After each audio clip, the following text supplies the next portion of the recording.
From a concept, to creation, to the locker room. This is Loose Threads, an inside look at how your favorite Reign specialty jerseys make it to the ice. Last time, Reign Senior Manager of Marketing and Creative Matt McElroy took us through the jersey design process. In the next step, we see a more hands-on approach. Hi, my name is Bob Halfacre. I'm the owner of Bobcat Athletic in Huntington Park, California. We are the official lettering source for the Ontario Reign and the Los Angeles Kings.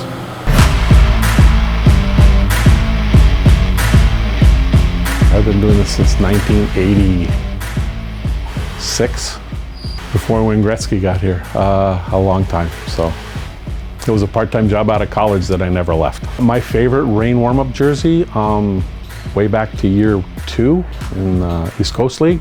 It had the mountains in the background, and we created numbers that had the background design was so good, we didn't want to cover it. So we literally cut windowed numbers so that the road, the hill, it was the road of the hill up the 40 to up into the mountains. So the view you get from the back of the arena, and I didn't want to break it. And that was my favorite. It said Ontario on the front, which I always liked that. And but there's been a lot of good ones since, but that was probably my very favorite one. This is the station where we cut the lettering. So there's an art file created for this particular project, and now this computer's going to drive this laser to cut the lettering that we need, numbers currently, and then we'll do the name afterwards. So it's a process, and that's what we'll do.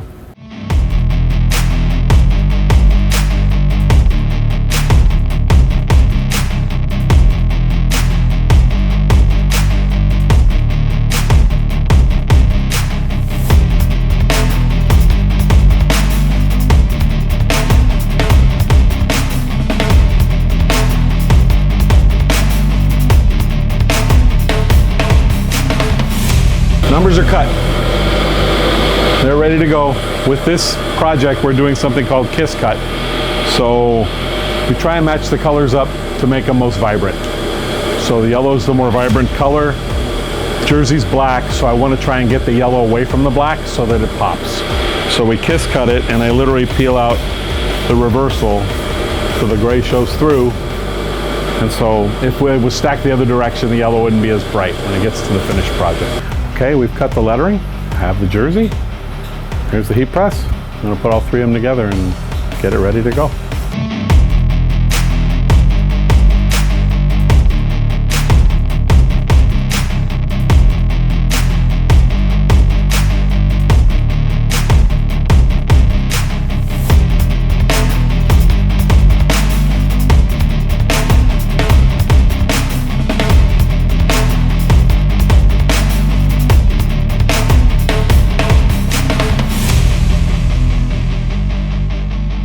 We're fortunate enough to work with the Los Angeles Kings, the Tampa Bay Lightning, the Columbus Blue Jackets, the Ontario Reign obviously, Bakersfield Condors, San Diego Gulls, take care of the Dodgers locally.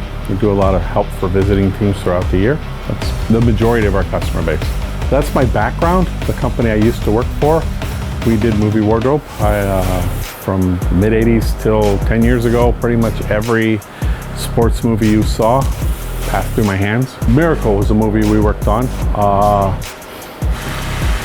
Great movie, but if you watch the movie, you'll see that leading to the big games with the Russians, the American team, the tones were muted. I know it didn't get a lot of media on it, but if you see Sweden, Norway, their colors aren't what they were in the movie in real life. So they use muted tones, navies instead of royals, darker golds instead of yellow, cardinals instead of reds. And in a movie time frame, you don't have time to make equipment and do things like that. So we scrambled and had to paint helmets and hand paint gloves and do everything because we only had 3-4 weeks to create these wardrobes. So it turned out great, but there was a lot of human toll in making that movie. Now we go to the hard part. We sew the lettering down. This is where skilled artisan like Maria here can sew beautifully, curves and straight, and make it look really nice, because that's the bottom line. And she'll do this efficiently, and it's a work of art. It's a craft, and she's a craftsman, and away we go. Because there's times when I need to sew something on a weekend, and it doesn't look like it does when they do that.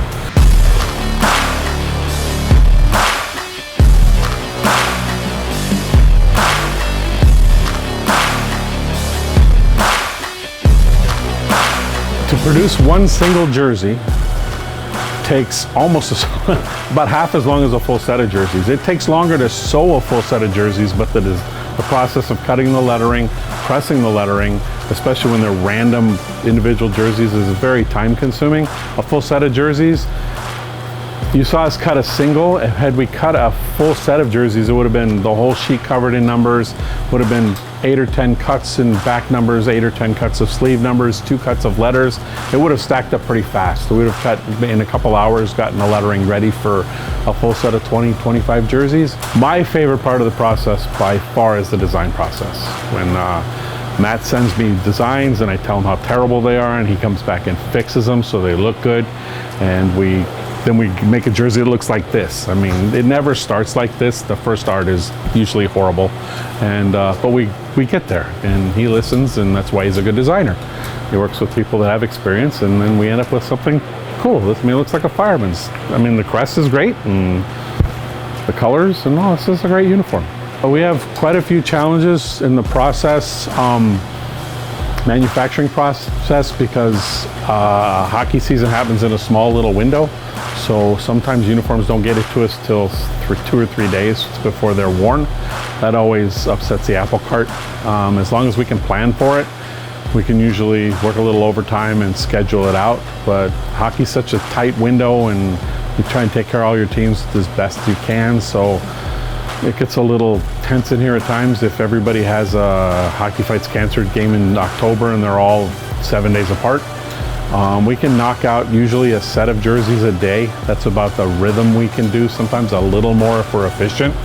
So it can get backed up in here, and we put jerseys on airplanes a lot. We drive places a lot. We've delivered Ontario jerseys 2 hours before warm-up. Nobody knows that because it looks seamless, but we do that, and with the minor leagues especially, rosters are really fluid and really volatile, and you try and teams don't have huge budgets to buy 100 jerseys to cover everybody. They usually buy 30, and you're going to dress 22 or 23 guys, and you have sizes to consider, an extra goalie to consider, so we try and run everything at the latest possible time, because people get hurt, people get sick, people get traded, people get sent up and down. So we have to cover for all that stuff, because everybody has to have a uniform, because if we don't have a uniform for one guy, the event's ruined. Now I'm done. I will normally have a whole set of them. I will fold them up neatly in a box or a bag. We have a bag we use to transfer back and forth to the team, and I will go drop them at the practice rink in El Segundo. Hopefully, it's not the day of the game and I'm not running to Ontario, so hopefully I can drop them off in El Segundo and Luke can grab and take them out when he goes out on the day of the game and hang them up, and I look forward to seeing pictures of it on the internet. Next time on Loose Threads, it's the final step in the specialty jersey process as Reign head equipment manager Luke Ickes readies the jerseys for game day.